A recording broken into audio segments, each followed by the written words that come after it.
Hello friends, welcome again to my YouTube channel heal life diagnostic. तो आज के इस वीडियो में हम बात करेंगे इलेक्ट्रोलाइट एनालाइज़र के बारे में। मेरे पास इलेक्ट्रोलाइट का सेंसा कोर का एनालाइज़र है।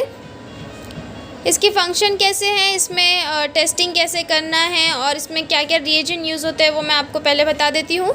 तो इसके अंदर सबसे पहले ये हमारा सेल पैक है। सिर्फ ये इकलौता हमारे पास सेल पैक रिएजेंट है जो इस मशीन में यूज़ होता है। इसके अलावा और कोई रिएजेंट की ज़रूरत नहीं होती है। ये हमारा वेस्टेज है, आउटपुट वेस्टेज। ये हमारा प्रोब है। ये मशीन का डिस्प्ले है, फंक्शन कीज़ है, ये प्रिंटर है और ये है हमारा डेली क्लीनर।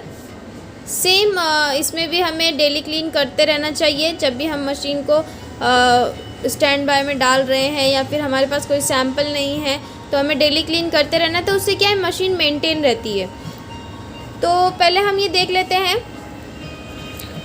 फंक्शन कीज़ के बारे में कि फ़ंक्शन कीज़ का काम क्या है। तो हमारे पास सबसे पहले है कैलिब्रेट मशीन। अगर हमें मशीन को, ये हमारी मेनू पे है, ये हमारे मशीन का डिस्प्ले है। अगर हमें कैलिब्रेशन करना है तो ये हमें हमारे कैलिब्रेट की मशीन है।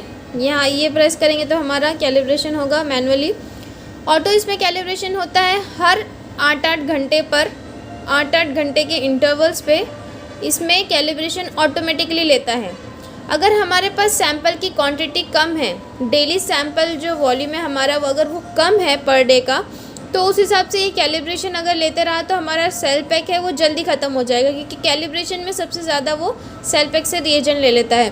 तो अगर हमको अपना रिएजेंट पैक, हमारा सेल पैक अगर हमें मेंटेन करना है, बचा के रखना है, सैंपल वॉल्यूम अगर हमारा कम है, तो हमें टेस्टिंग के बाद ये स्टैंड बाय मोड है, स्टैंड बाय में डाल देना है।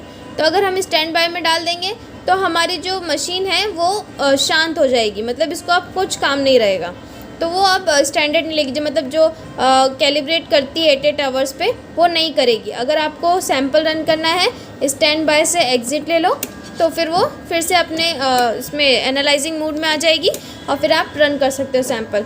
ये तो हो गया हमारे जो सेल पैक को है किस तरह से बचाना है हमें। हम ये है डेली क्लीनर। ये डेली क्लीनर को भी हमें रन करना है, लेकिन किस हिसाब से रन करना है। अगर हमारे पास दिन में 1 से 5 सैंपल आ रहे हैं, 5 से ज़्यादा सैंपल नहीं आ रहे, 1 2 3 4 5 ऐसे सैंपल आ रहे, तो हम लोग को एवरी 3rd डे हम लोग को डेली क्लीन करना है इस मशीन को। अगर हमारे पास सैंपल 10 सैंपल है पर डे तो हमको अल्टरनेट डेज पे ये डेली क्लीन रन करना है। और अगर हमारे पास sample more than 20 per day आ रहा है तो हमें इसको जो दिन का आखिरी मतलब जब हम आखिरी सैंपल रन कर रहे हैं तब हमें इसको डेली क्लीन करना, मतलब मंथ डे के एंडिंग में हमें इसे डेली क्लीन करना है। अगर हमारा सैंपल वॉल्यूम मोर देन 20 है पर डे, अगर हमारा सैंपल 1 to 5 सैंपल्स है पर डे तो हम इसको every 3rd day daily clean कर सकते हैं। अगर हमारा सैंपल 10 से ज़्यादा है, 10 मैक्सिमम 10 सैंपल है पर डे आपका, तो हम अल्टरनेट डेज पे कर ले। और अगर मोर देन 20 है तो एंड ऑफ द डे हमें डेली क्लीन करना है। तो अब ये मेरी मशीन आ गई है एनालिसिस मोड पे, ठीक है, एनालिसिस। तो हमारे पास ये एनालाइज का बटन है, हम इसको प्रेस करेंगे।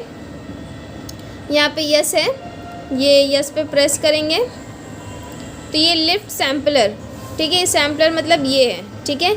इस ब्लैक वाले को हमें लिफ्ट करना है तो ये प्रोब हमारा बाहर आ जाएगा। ये प्रोब बहुत ज़्यादा सेंसिटिव है, इसको बहुत अच्छे से मेंटेन करना है। अब मेरे पास सैंपल है, तो हमारे पास ये सैंपल है, ये सैंपल को हम रन करेंगे। तो सैंपल को रन करने के लिए ये जो प्रोब है, प्रोब के एंडिंग में इसका एस्पिरेशन है, तो मैं इसको इस तरह से करूँगी और उसके बाद यस प्रेस करूँगी तो ये सैंपल लेने लगा है। अब ये please remove sample and close sampler, ठीक है, मैं इसको हटा दूँगी। लेकिन हटाने से पहले मैं इसको वाइप करूँगी अच्छे से। वो इसलिए वाइप करूँगी क्योंकि इसके ऊपर जो एक्स्ट्रा सैंपल लग गया है ना, फिर वो इसी तरह से और सैंपल ऐड करूँगी और सैंपल ऐड करूँगी, तो वो सब सैंपल है ना यहाँ पे जम जाएगा, एक थिक लेयर जमा हो जाएगी इस पर, तो वो प्रोब के ख़राब होने के भी चांसेस होते हैं। इसीलिए इस मशीन को मेंटेन करने के लिए मैं पहले अच्छे से इसको क्लीन करूँगी, वाइप करूँगी, उसके बाद इसके प्रोब को बंद करूँगी। अब ये पोजिशनिंग सैंपल मतलब अब ये मेजरमेंट लेना शुरू कर दिया है। अब ये आहिस्ते आहिस्ते मुझे रीडिंग आ चुकी है। 2 मिनट के अंदर ये हमें रीडिंग दे देता है। हम इस रीडिंग को कॉपी कर सकते हैं, हमारे प्रिंटर पे भी ये रीडिंग आ गई है। ठीक है, अब हमें इसको एग्ज़िट करना है। अब जैसे मेरे पास और कोई सैंपल नहीं है और मुझे अपना रिएजेंट पैक बचाना है, मुझे सेल पैक को बचाना है, उसे वेस्ट नहीं करना है कैलिब्रेशन में डाल के, तो मैं उसे स्टैंड बाय मोड में डाल दूँगी।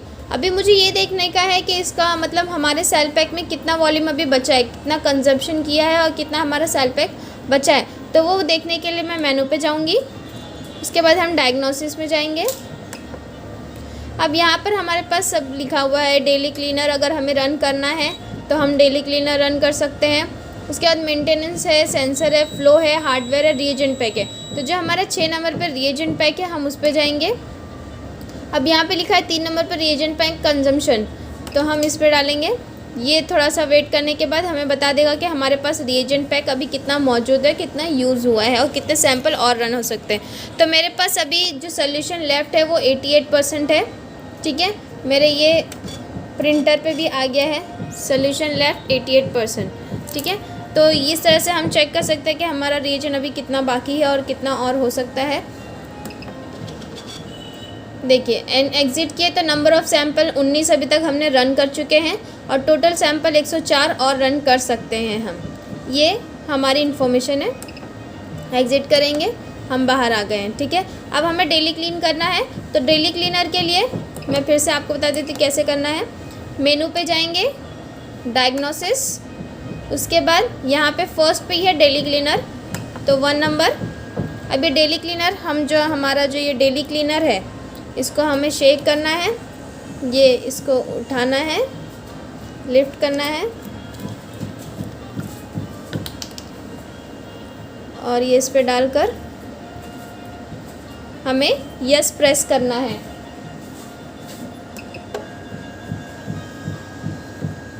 ये एस्पिरेट कर रहा है।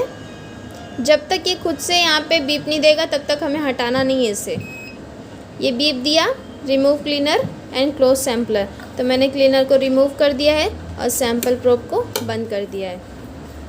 अब ये क्लीन होगा। एक और चीज़, जब हम डेली क्लीनर रन कर रहे हो ना तो उस दिन हम कैलिब्रेशन नहीं करेंगे, क्योंकि ये डेली क्लीन जब हम करते हैं ना तो वो ऑटोमेटिक कैलिब्रेशन भी लेता है। तो इसीलिए जब हम डेली क्लीन करेंगे ना जिस दिन, उस दिन हम कैलिब्रेशन नहीं करेंगे, तो हमारा सेल पैक वहाँ पे भी बच जाएगा।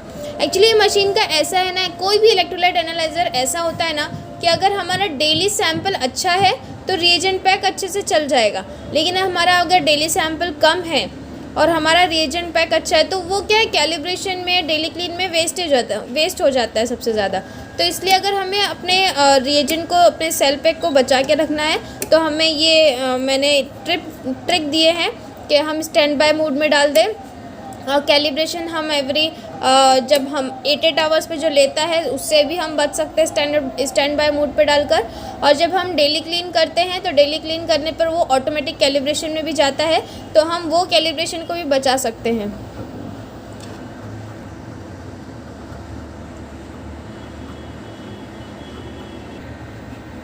कैलिब्रेशन स्लोप आ गया, मतलब मेरा कैलिब्रेशन और क्लीनिंग दोनों परफॉर्म हो चुका है। आप मेरे ये देख सकते हो, ये क्लीनिंग के लिए कैल-बी, एम-बी, कैल-ए-एम-बी, ये मेरा कैलिब्रेशन है। एक बार क्लीनिंग हुआ है और एक बार कैलिब्रेशन हुआ है और उसके बाद ये कैलिब्रेशन स्लोप आ गया है। ये जो स्लोप आया ना, ये जो रीडिंग्स होती है, ये रीडिंग है ना 40 के ऊपर होना चाहिए। अगर 40 के नीचे आती है कैलिब्रेशन के बाद, मतलब हमारे मशीन फिट नहीं है। तो ये जो रीडिंग्स आई है ना, ये 40 के ऊपर होना चाहिए ये स्लोप। तो ये मेरा क्लीनिंग और कैलिब्रेशन दोनों हो चुका है। अगर आपको कुछ भी इसके बारे में क्वेरी हो, कोई क्वेश्चन हो, तो आप मुझे कमेंट कर सकते हैं।